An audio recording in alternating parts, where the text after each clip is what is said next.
राजेश रंजन जी इन्होंने मेरी पिटीशन को रिप्रेजेंट किया। मैं भी पिटिशनर हूँ। मैं समझता हूँ कि न केवल मुसलमानों को बल्कि गैर मुसलमानों को भी इसमें पिटिशनर होना चाहिए। ऐसा न लगे कि अल्पसंख्यक ही अपनी लड़ाई लड़े और दूसरा नागरिक न लड़े।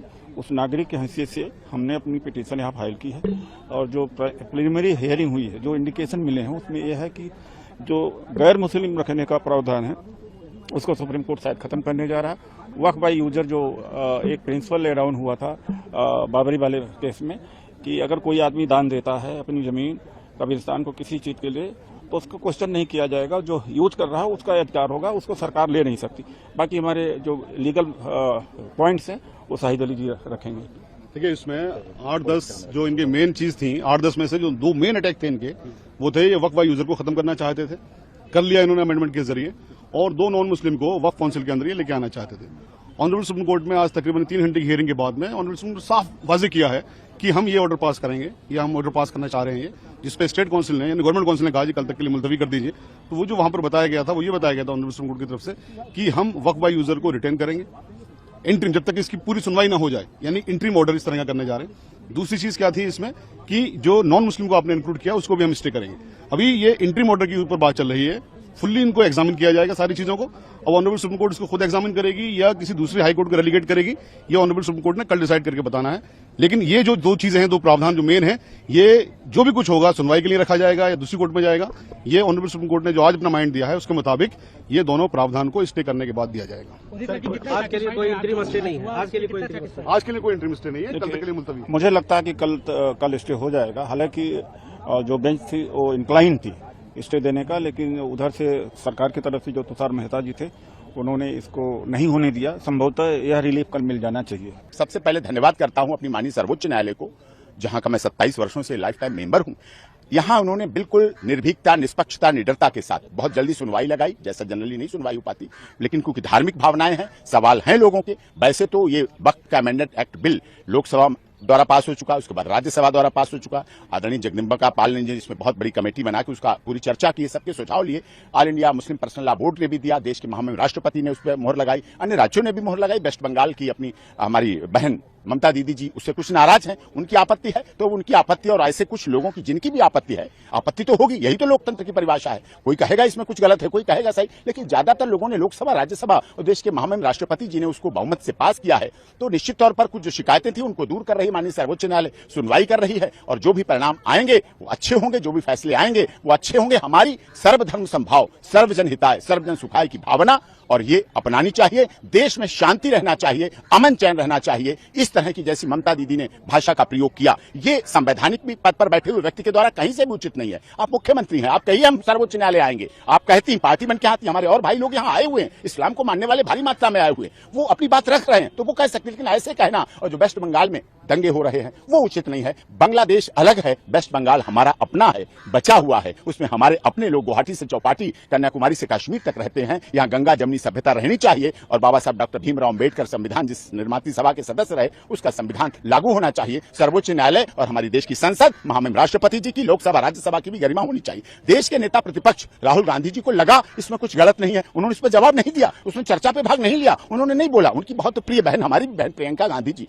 नई सांसद बनी, लोकसभा में होना चाहिए, उन्हें बोलना चाहिए। वो नहीं थी वहां, वो विदेश में थी, इसका मतलब उन्हें लग रहा होगा सही, लेकिन फिर भी कुछ लोगों को जो आपत्ति है, कुछ लोगों का जो विरोध है, वो विरोध जायज हो सकता है उनका, उसका फैसला माननीय सर्वोच्च न्यायालय कर। क्या लगता है इसमें ठीक है? देखिए, अब हमारी पर्सनल की सुनवाई हो जाएगी, उसके बाद ठीक है, या तो पहले ठीक था या तो बाद। अब सुनवाई के दौरान मैं ऐसा सुप्रीम कोर्ट बार का सम्मानित मेंबर हूं कि जब ऑनरेबल कोर्ट सुनवाई उस पर कर रही हो फिर मैं कोई ओपिनियन दे दूं आप जैसे वरिष्ठ पत्रकारों को, फिर वो उचित नहीं रहता। लेकिन हमारी गंगा जमनी सभ्यता यही है, गंगा ऋषिकेश से निकलती है, गंगा सागर बंगाल तक जाती है, उसमें ब्राह्मण भी, पंडित भी नहाकर मंदिर जाता है और इस्लाम को मानने वाला भी उस गंगा में वुजू करके नमाज पढ़ता है। वक्फ संशोधन बिल पर बहुत सारे लोगों का अलग अलग मत है, अलग अलग नजरिया है। इसी वजह से कुछ लोग मुस्लिम संगठन और कुछ हिंदू संगठन सुप्रीम कोर्ट पहुंचे हैं और उन्होंने अपनी अर्जी दायर की है। हर शख्स को इस बात का अधिकार है कि वो कोर्ट जाए और अपनी बात कहे। किसी मामले में अगर संतुष्ट नहीं है, मुतमईन नहीं है, तो उसको अधिकार है, वो जा सकता है। मगर जहां तक मुझे मालूम है कि कानून बनाना पार्लियामेंट का काम है और सुप्रीम कोर्ट का काम है कानून को अमली जामा पहनाना। अब सुप्रीम कोर्ट के फाजिल जज साहिबान क्या फैसला करते हैं, क्या निर्णय करते हैं, ये देखने वाला होगा। बहरहाल मैं तमाम मुसलमानों से यही कहूँगा कि सब्र करें, बर्दाश्त करें, एहतजाज करें। एहतजाज तो जमहूरियत में हमारा हक़ है, मगर उस एहतजाज धरना प्रदर्शन को उग्र न होने दें, अपनी बात शालीनता से कहें। चूँकि इस्लाम रवादारी का मजहब है और अदम तशद्दुद का कायल है, हिंसा का कायल नहीं है। इसलिए पैगम्बर इस्लाम सल्लल्लाहु अलैहि वसल्लम ने जो तालीमात दी वो अमन शांति, प्यार, मोहब्बत, भाईचारे की तालीम दी। इसी पर अमल करें। डाली है कि वक्फ अमेंडमेंट को चैलेंज करने के लिए उसको लेकर के था, तो माननीय न्यायालय ने दोनों पक्षों के अधिवक्ताओं की एक सूची तैयार की थी, जिसके हिसाब से आर्गुमेंट्स दोनों पक्षों ने रखे। इस मामले में हमने भी आईए दाखिल करी है और चूंकि बीच में न्यायालय ने कहा कि वो नोटिस इशू करेंगे, पर हिंदू पक्ष के द्वारा आपत्ति करने पर जो सुनवाई है उसको दोबारा से कल रखा जाएगा और हमें पूरी उम्मीद है कि स्टे नहीं लगेगा।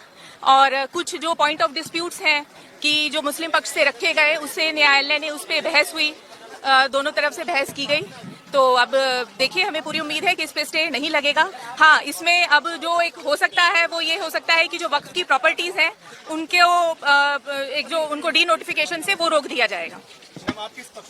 मैंने यहाँ पे आईए लगा रखी है, हम हिंदू पक्ष की तरफ से हैं, हम कृष्ण जन्मभूमि में भी हैं, ज्ञानवापी में भी हैं। अब कल सुनवाई होगी 2 बजे चीफ की कोर्ट में। तो इसमें जो 2-3 बातें बहुत इंपॉर्टेंट आज ज़ेर बहस आई है वो ये है कि पहली बात तो ये थी वक्फ बाय यूजर के बारे में। सुप्रीम कोर्ट ने जानने की कोशिश की कि वक्फ बाय यूजर एक ऐसी चीज है जिस जमाने में वक्फ की गई थी 200 साल पहले, 400 साल पहले, उस जमाने में रजिस्ट्रेशन का कोई कानून नहीं था। जबान से कह दिया वक्फ बाय यूजर, बोरली कह दिया, वो वक्फ बाय यूजर हो गई।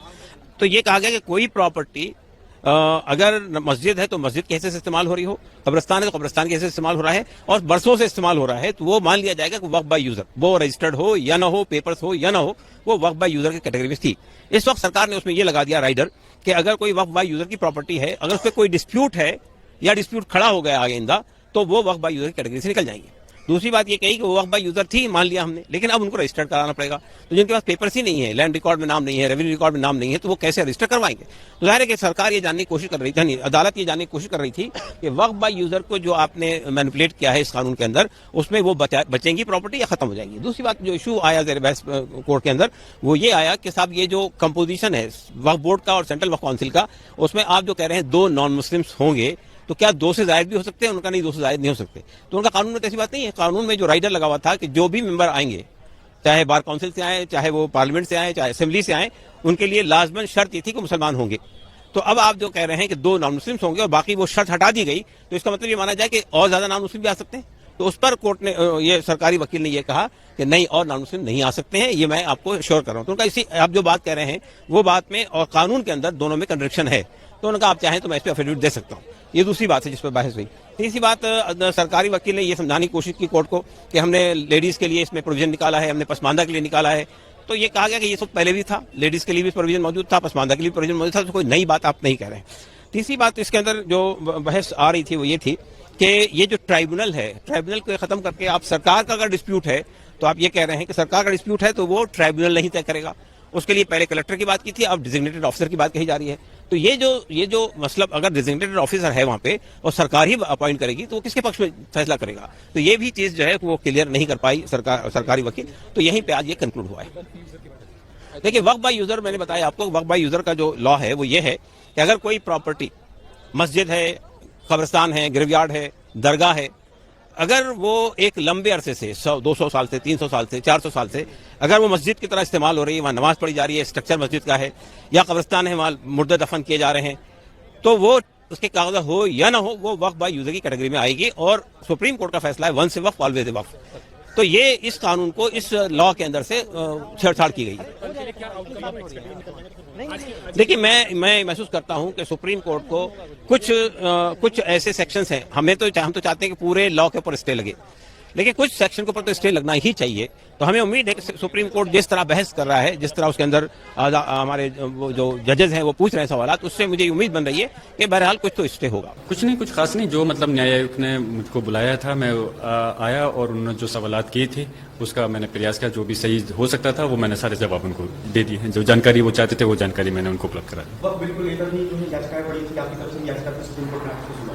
हाँ, देखिए, माननीय सर्वोच्च न्यायालय में आज सुनवाई हुई है और कल तक के लिए उसको मामले को फिर से कल दोबारा सुनवाई की जाएगी और हम उम्मीद करते हैं कि माननीय सर्वोच्च न्यायालय से उसमें जो है हमारी पूरे देश की जनता को जो इस चीज़ से प्रभावित है उनको इंसाफ मिलेगा। बंगाल में ममता बनर्जी की लगातार कोशिश हो रही है कि मुस्लिम लीडर्स और जो मुस्लिम नेता उनसे बात किया जाए, वक्त को लेकर किस तरीके से वहाँ इंसाफ हो। देखिए, हम हिंसा के पक्ष में नहीं है। हम चाहते हैं कि कोई भी चीज़ है, अगर सरकार द्वारा कोई ज़बरदस्ती हमारे अधिकारों में का हनन किया जा रहा है, अधिकारों को छीनने का काम किया जा रहा है, तो हमारे लिए सुप्रीम माननीय न्यायालय का दरवाज़ा है। हम वहाँ पे जाकर के इंसाफ के लिए जिस तरह से हम गए भी हैं, और हम उम्मीद करते हैं कि वहाँ पे हमें इंशाल्लाह इंसाफ मिलेगा।